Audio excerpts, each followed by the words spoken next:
Sunday का दिन था तो बेंगलोर की इस चिलचिलाती धूप में हम लोग भी अपना संडे मनाने निकल गए थे क्योंकि बाहर आउटिंग करके आते हैं तो लगता है कि दिन यूटिलाइज हुआ है, कुछ काम हुआ है। घर में बैठे बैठे और ज़्यादा बोरिंग लगता है मुझे। तो मैंने हस्बैंड को कुछ प्लान बनाया हुआ था, बोला कि वो कंप्लीट करना है और वो क्या प्लान है वो आगे आपको पता चलेगा। तो यहाँ बेंगलोर की अभी स्थिति ऐसी बनी हुई है, इतना ज़्यादा धूप रहता है, गर्मी चरम सी वहाँ पे है और पानी की इतनी ज़्यादा किल्लत हो गई है बेंगलोर में कि सारे बेंगलोरियंस बहुत परेशान हो गए हैं। और गर्मी तो इतनी ज़्यादा, पता नहीं बेंगलोर का वेदर जितना अच्छा हुआ करता था उतना ही ज़्यादा ख़राब हो गया है अभी। और उसका रीज़न है ये बड़ी बड़ी बिल्डिंगें, क्योंकि इन्हीं की वजह से जो है सारे लेक सब साइड जितने भी है सब ऑक्यूपाइड होते जा रहे हैं। और जिसकी वजह से पानी की किल्लत का फेसिंग हम लोग को करना पड़ रहा है। जिन्होंने भी ये मैंने रील्स में देखा था कि जिन्होंने भी बोला है बैंगलोर का वेदर अच्छा है, अब उन्हीं की नज़र लग गई है। और बैंगलोर का वेदर उतना ही ज़्यादा ख़राब हो गया है, लेकिन क्या करें, संडे तो संडे है, मनाना तो पड़ेगा गर्मी में भी। तो हम लोग जा रहे थे आज प्रियांश को हॉप बॉब लेके, जहाँ पे वो थोड़ा खेलेगा, क्योंकि घर में रह रह के वो भी बहुत ज़्यादा बोर हो जाता है और उसके फ्रेंड्स का अक्सर उससे झगड़ा हो जाता है। तो इससे अच्छी जगह क्या हो सकती थी फिज़िकल एक्टिविटी के लिए, क्योंकि वीक में एक डे इसको भी खिलवाना ज़रूरी है, नहीं तो दिन भर घर में बैठे रहेगा। तो प्रियांश बहुत दिनों से बोल रहा था हॉप बॉब जाना है और घर से ज़्यादा दूर नहीं था, 10 मिनट का रास्ता था। गर्मी में हम लोग तय करके पहुंच चुके थे और गर्मी से इतनी हालत ख़राब हो गई थी कि पूरा एकदम चेहरा लग रहा था कि जल रहा था। तो इसके बाद हस्बैंड अपने बेटे को लेके आ गए हॉप बॉब। और यहाँ पे आज संडे का दिन था तो ज़्यादा क्राउड तो नहीं था, क्योंकि हम लोग दिन के समय इसीलिए आए थे, क्योंकि शाम में अगर आएंगे तो बहुत ज़्यादा क्राउड रहता है। और यहाँ प्रियांश को खेलना बहुत अच्छा लगता है, हम लोग भी रिलैक्स हो जाते हैं 1 घंटे के लिए कि बेटा खेल रहा है। और बहुत सेफ्टी पॉइंट ऑफ व्यू से भी बहुत अच्छा है, सब तरफ जितने भी खेलने की जगह हैं फुल्ली सिक्योर हैं, बच्चों को चोट लगने का कोई चांस नहीं है, अच्छे से बच्चे खेल सकते हैं। तो प्रियांश स्टार्ट किया है, स्टार्ट तो बहुत स्लोली करता है वो, कि धीरे धीरे ऑब्जर्व करता है। यहाँ तो काफ़ी टाइम बाद आ रहा है, यहाँ 2 बार आ चुका है, लेकिन यहाँ बहुत टाइम बाद हो रहा है, एक अच्छा खासा गैप हो गया उसको, तो धीरे धीरे स्टार्ट कर रहा है। और यहाँ पे देखते रहने के लिए बहुत सारे लोग रहते हैं, ताकि बच्चे कहीं कुछ और ना करें, क्योंकि बच्चों का दिमाग का क्या भरोसा कब क्या कर जाए। तो यहाँ पर देखने के लिए बहुत सारे लोग लगे रहते हैं कि बच्चे अच्छे से सेफली खेलते रहें। तो संडे का सुबह सुबह मॉर्निंग था, लेकिन बहुत सारे पेरेंट्स अपने छोटे छोटे बच्चे को लेके आ गए थे यहाँ खिलवाने के लिए। और प्रियांश ने स्टार्ट किया स्लाइड करने से, उसके बाद ये जंपिंग मैट पे चला गया, वो फिर जंप करने लगा। और बहुत पीसफुली होता है, फिर जाते जाते ऐसा हो जाता है कि प्रियांश बंदर जैसा दिखता है यहाँ पे। तो आराम से खेल रहा था, यहाँ जंपिंग जैज कर रहा था अपना। और ये सबसे अच्छी बात यहाँ की ये है, सब कुछ बहुत सेफली है कि अगर बच्चा कहीं से भी गिरे तो कहीं अपने हेड को या बॉडी पार्ट्स को हर्ट ना कर पाए। तो ये मुझे बहुत अच्छा लगता है। अच्छे से खेल रहा था, क्राउड भी ज़्यादा नहीं था ताकि बच्चों में कोलिजन हो सके, तो ये चीज़ अच्छा लग रहा था। तो थोड़ा हम लोग भी बीच बीच में प्रियांश को देख रहे थे, थोड़ा अकेले खेल रहा था तो बोर हो रहा था। तो मैं उसे थोड़ा ट्रिक सिखा रही थी कि दोस्त कैसे बनाते हैं। और मैं हस्बैंड उसको देख के ही खुश हो रहे थे कि वो कितना खुश था। मम्मी पापा लोग का क्या होता है, बच्चों की खुशी देख के ही खुश हो जाते हैं। तो यहाँ प्रियांश इंजॉय करना स्टार्ट कर दिया था, हम लोग को समझ भी नहीं आ रहा था हम लोग 1 घंटे क्या करेंगे, क्योंकि हम लोगों ने यहाँ 1 घंटे का पैकेज लिया था।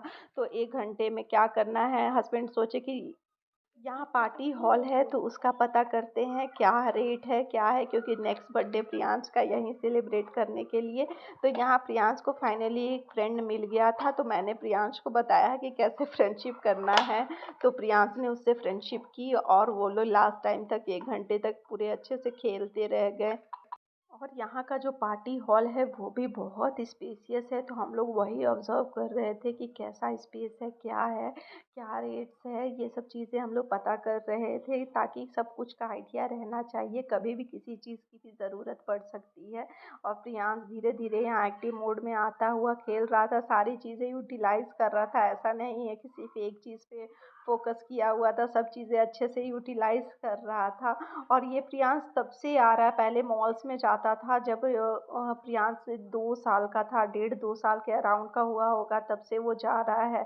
तो ऐसे मैं ले जाया करती थी प्रियांश को खेलने के लिए, तो यहाँ भी प्रियांश को फ्रेंड मिल गया तो उसको और ज़्यादा अच्छा लग रहा था। और यहाँ छोटे-छोटे बच्चे जो कि फिज़िकल ना के बैठ के खेलना ज़्यादा पसंद करते हैं, वो लोग के लिए भी बहुत सारे ऑप्शन थे, जैसे पुलिस स्टेशन था, हॉस्पिटल था, फायर स्टेशन था, ये सब चीज़ें बनी हुई थी जहाँ बच्चों को जैसे बैठ के खेलना जिन बच्चों को पसंद है। प्रियांश तो बिल्कुल भी ये सब चीज़ें एन्जॉय नहीं करता, लेकिन कुछ-कुछ बच्चे होते हैं जिन्हें ये सभी खेलना अच्छा लगता है, वो सब खेल सकते हैं। यहाँ पे क्लाइंबिंग के लिए भी बना हुआ था, यहाँ पे पज़ल टाइप से भी कुछ-कुछ दिया हुआ था, तो सब चीज़ें बहुत अच्छे से बच्चों के लिए ऑर्गेनाइज़, मतलब जिस तरह के बच्चे जो चीज़ लाइक करते हैं, वो सारी चीज़ें थी। पहले तो प्रियांश जब भी आता था तो सिर्फ स्लाइड पे ही घूमते रहता था, पूरा टाइम उसका 1 से डेढ़ घंटे वो सिर्फ स्लाइड करते रहता था, वहाँ से खसकता ही नहीं था। हम लोग उसको बोलते थे कि और भी चीज़ें एक्सप्लोर कर लो, लेकिन नहीं करता था। लेकिन इस बार हम लोगों ने नोटिस किया कि प्रियांश ना सारी चीज़ों को एक्सप्लोर कर रहा था, और हम लोग बता रहे थे उसको कि ऐसे खेलो वैसे खेलो। ये सबसे बेस्ट जगह है अगर आप बच्चे को एंजॉय करवाना चाहते हैं, उसको फिजिकल एक्टिविटी करवाना चाहते हैं, मस्त भेज के आप रिलैक्स हो जाइए, इससे बेहतर कुछ भी नहीं हो सकता है। यहाँ प्रियांश क्लाइंब करने का कोशिश कर रहा था, बट वो नहीं कर पाया, आधे से वो कूद गया। वो 2-3 बार बोलने के बाद उसने किया, लेकिन वो नहीं कर पा रहा था। फिर अपने फ्रेंड के साथ इधर-उधर सारे गेम को सो देख रहा था। फिर मेरे अंदर का भी बच्चा जाग गया प्रियांश को देख के कि एक बार मैं भी ट्राई करती हूँ। मैंने तो अपने बचपन में ये सब किया ही नहीं है और होता भी नहीं था। तो क्योंकि जो कि करती मैं, तो मैंने सोचा एक स्लाइड तो मैं भी कर ही लेती हूँ, बड़ा अच्छा लग रहा था। और ऐसा कुछ रिस्ट्रिक्शन नहीं था, बल्कि बच्चे के साथ पेरेंट्स नहीं जा सकते हैं, पूरा अंदर तक पेरेंट्स का जाने का अलाउड था। फिर मैंने पूछा कि मैं स्लाइड भी कर सकती हूँ क्या? तो मैंने सोचा मैं क्यों पीछे रहूँ, मैं भी ट्राई कर ही लेती हूँ, परमिशन मिल ही गया है। तो जैसे ही मैं स्लाइड पे बैठी, मुझे लगा मैं तो गिरी आज हवा में, क्योंकि बहुत ज़्यादा तेज़ स्पीडली मैं नीचे आई थी, पूरा लगा कि एम्बैरेसमेंट हो जाएगा, लेकिन बच गई मैं। उसके बाद फिर मैं और हस्बैंड बैठ के क्वालिटी टाइम स्पेंड कर रहे थे, बच्चे खेल रहे थे। और यहाँ 2 सिस्टर्स थी, जिसमें एक छोटी सिस्टर थी, एक बड़ी सिस्टर थी। छोटी सिस्टर इतनी ज़्यादा छोटी थी कि बहुत ज़्यादा क्यूट लग रही थी, और वैसे नन्हे-नन्हे पैरों से बहुत उछल रही थी। तो फाइनली मैंने बहुत सारे पेरेंट्स देखे जो घर से पराठा भाजी लेके आ गए, बच्चे को खेलते खेलते खिला रहे हैं। तो ये मुझे बड़ा अच्छा लगा कि कितने मतलब घर जैसा माहौल है, बिल्कुल ऐसा लग ही नहीं रहा कि बहुत सारे पेरेंट्स ऐसे कहीं बाहर लेके आए हैं। बिल्कुल घर जैसा टिफिन लंच बॉक्स खोल दिया, आराम से बैठ के बच्चों को घूम घूम के खिला रहे हैं।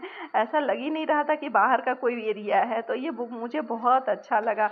फिर फाइनली टाइम कंप्लीट होने वाला था, तो मैंने प्रियांश को बोला कि अब टाइम कंप्लीट होने वाला है, और हस्बैंड और मुझे करनी थी शॉपिंग। तो फाइनली हम लोगों ने बोला प्रियांश को कि अब निकलते हैं, क्योंकि 5 मिनट भी एक्स्ट्रा रुकने से 1 घंटे का चार्ज ज़्यादा लग जाएगा।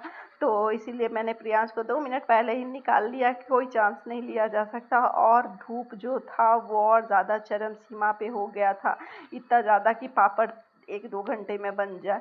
फिर फाइनली हम लोग निकल गए कहीं और शॉपिंग करने के लिए, और यहाँ प्रियांश को दिख गया था मैकडॉनल्ड्स का साइन। उसके बाद प्रियांश मैकडॉनल्ड्स के बारे में बड़ी-बड़ी चीज़ें बताने लगा। फिर हम लोग चले गए थे डी मार्ट, वहाँ से कुछ किया शॉपिंग, और मैंने खरीदा ये अपना न्यू क्रॉप टॉप। तो अच्छा लगता है शॉपिंग करके, दिन अच्छा स्पेंड हुआ। हस्बैंड ने भी अपना कुछ शॉपिंग किया। उम्मीद करती हूँ आपको ये ब्लॉग अच्छा लगा होगा। Thank you so much for watching. मिलते हैं नेक्स्ट ब्लॉग में, तब तक के लिए bye bye and keep watching my video.